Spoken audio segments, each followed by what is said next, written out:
सन 70 के दशक के उत्तरार्ध में राजनीतिक निरंकुशता के चलते सामाजिक शोषण के नए गठजोड़ पनप रहे थे और उन्हीं के साथ प्रतिरोध का स्वर भी मुखर होता जा रहा था। इस दौरान हिंदी काव्यधारा में अनेक प्रतिभाएं या यूँ कहें कि अनेक संभावनाएं उभर कर सामने आईं। उनमें से कई प्रतिभाएं अभी तक हिंदी साहित्य को समृद्ध बना रही हैं, लेकिन कुछ प्रतिभाएं उल्का की तरह चमककर फिर लुप्त सी हो गईं।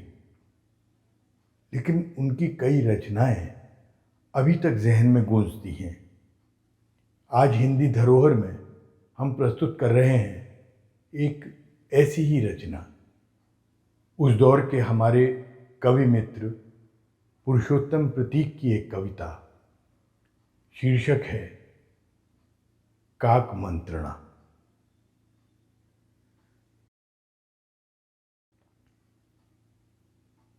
एक पेड़ पर कौवों में थी सरगर्मी से चर्चा अपने देश प्रेम की, नए बजट की। एक पेड़ पर कौवों में थी सरगर्मी से चर्चा अपने देश प्रेम की, नए बजट की। पर चुनाव था जटिल समस्या, सब चिंतित थे।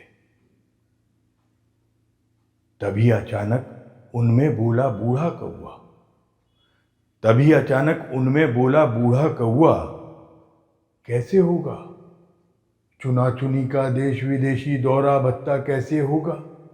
देश हमारा बहुत बड़ा है और बजट में पैसे कम हैं।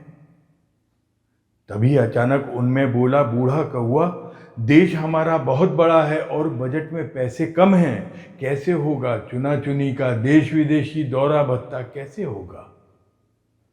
उनमें एक अधेड़ू जिसने लगभग 2 पीढ़ी देखी थी बोला, बिन पैसे ही वोट चाहिए, बहुत सरल है।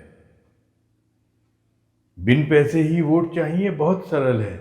सुनो संभालो, नगर गांव ही नहीं समूचा देश स्वयं गंदा कर डालो।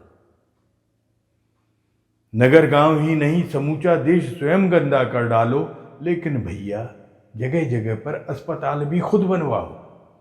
भूख रोग से मरते गिरते आएंगे तो सही, फिर अस्पताल तो अपने होंगे, समझ गए ना? सही सही सब कौए बोले।